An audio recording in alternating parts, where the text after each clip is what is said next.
Desligue o ruído e conecte-se aos factos. Temos 10 estadias num dos hotéis de luxo Alma Lusa na Comporta. 2 adultos, 2 noites. Assine hoje o Observador com até 58% de desconto e habilite-se a ganhar. Tudo em observador.pt.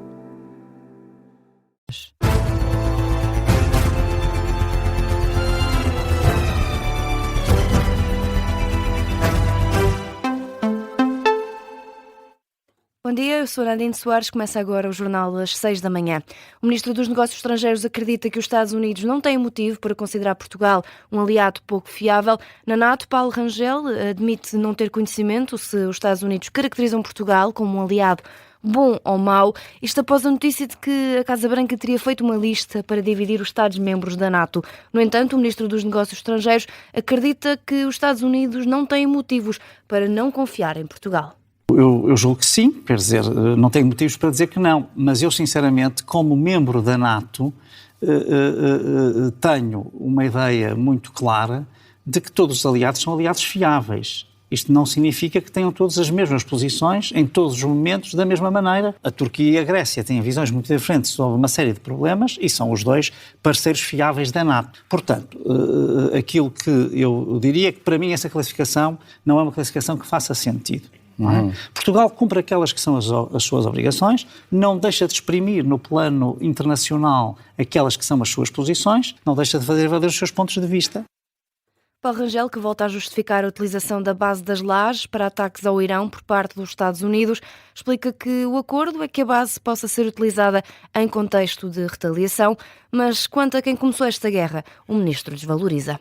Nós pusemos esta condição de ser sempre em resposta a ataques e que fosse proporcional e necessária e que fosse, como eu digo, não contra alvos civis, contra alvos militares. Mas na verdade, em relação a este ponto... Não, mas isto aqui... Mas na verdade, quem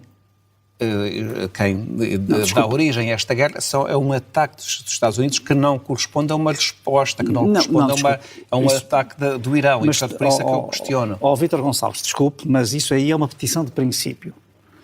Aquilo que, uma vez que nos foi pedido, já depois de iniciado este conflito, aquilo que nós temos é, no contexto do conflito, tem de ser uma retaliação, uma resposta. Portanto, nós não estamos a falar do antes, estamos a falar já depois, que é quando nos é pedido. E, portanto, sob esse ponto de vista, é assim. Declarações de Paulo Rangel na grande entrevista da RTP, o Ministro dos Negócios Estrangeiros, que reforça que Portugal não apoia nem subscreve o conflito no Irão. E o Presidente dos Estados Unidos admite que não sabe qual dos conflitos vai durar mais tempo, o do Médio Oriente ou da Ucrânia. O Presidente norte-americano foi questionado sobre o prazo que estabelece para o término do conflito com o Irão. Donald Trump não estabelece prazos para fim de guerra, nem para a do Médio Oriente, nem para a da Ucrânia. Que guerra é que terminaria primeiro? Bem, eu não sei, talvez tenham prazos parecidos. Agora o Irão tem de se render, só têm de dizer nós desistimos. A economia deles está mesmo em apuros, é uma economia morta. São declarações do chefe de Estado norte-americano na Casa Branca, que volta a insistir que o Irão está derrotado do ponto de vista militar e que a economia iraniana está em queda. O presidente norte-americano que adianta ainda que vai priorizar negociações através das chamadas telefónicas. Donald Trump, que tem conversado com Benjamin Netanyahu precisamente por telefone, na última chamada o presidente norte-americano alertou que os ataques no Líbano têm de ser cirúrgicos, não podem destruir edifícios. O presidente norte-americano tem falado com o primeiro-ministro israelita todos os dias da semana, é o que avança a Axios. Num destes contactos, Donald Trump terá dito a Netanyahu que tem de atacar o Líbano de forma mais cirúrgica, isto é, para o presidente norte-americano, destruir edifícios é demasiado terrível e que transmite uma má imagem de Israel, é a perspectiva de Donald Trump. Desta vez sobre a guerra na Ucrânia, a família do soldado português que morreu em combate na Ucrânia há um ano queixa-se de falta de apoio e respostas e acusa o governo de mentir. O executivo admite que o corpo ainda não foi identificado nem recuperado.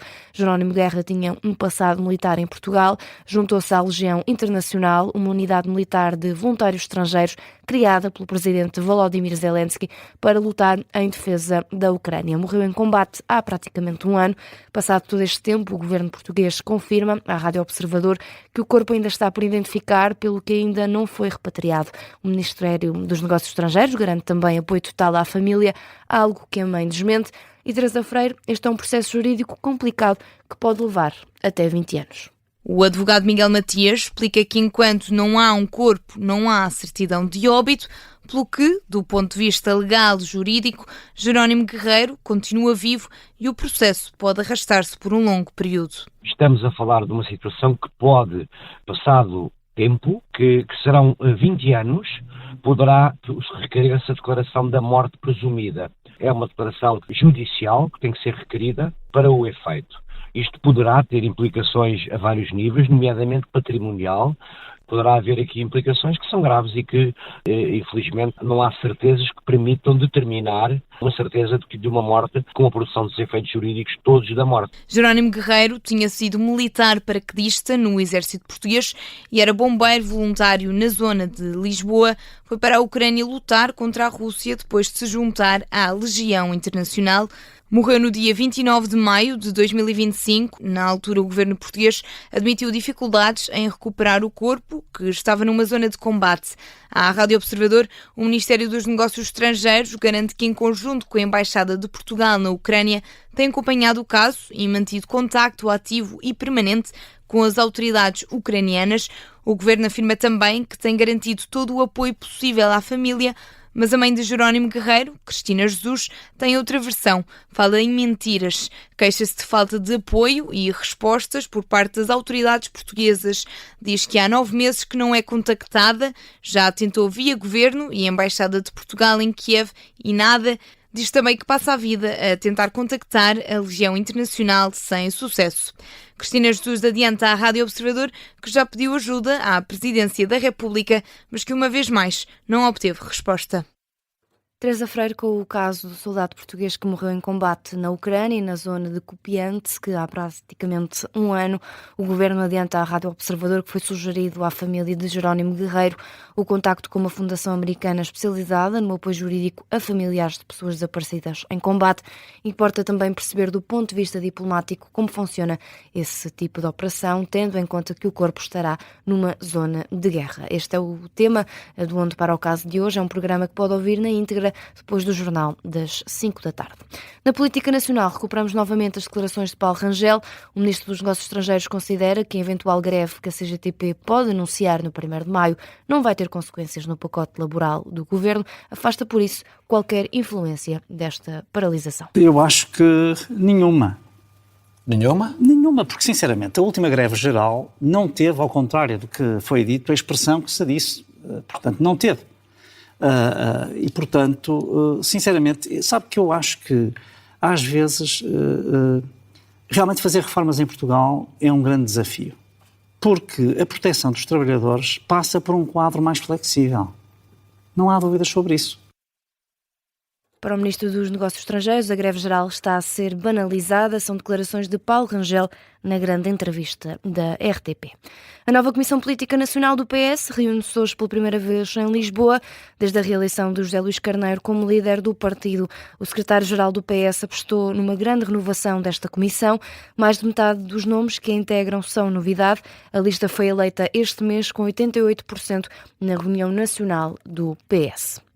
E fechamos no desporto. O Sporting está oficialmente afastado da luta pelo título depois do empate de 2 bolas com o Tondela.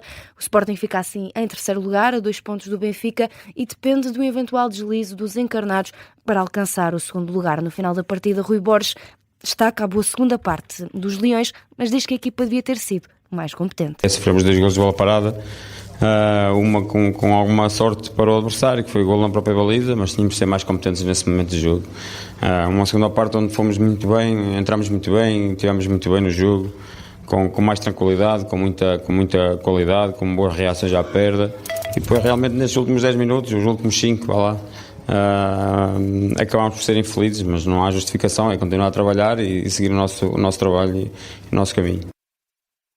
Declarações de Rui Borges na Flash Interview. Já o Sporting de Braga começa hoje a corrida à final da Liga Europa. Os miúdos recebem os alemães do Friburgo, num jogo a contar para a primeira mão das meias finais da competição.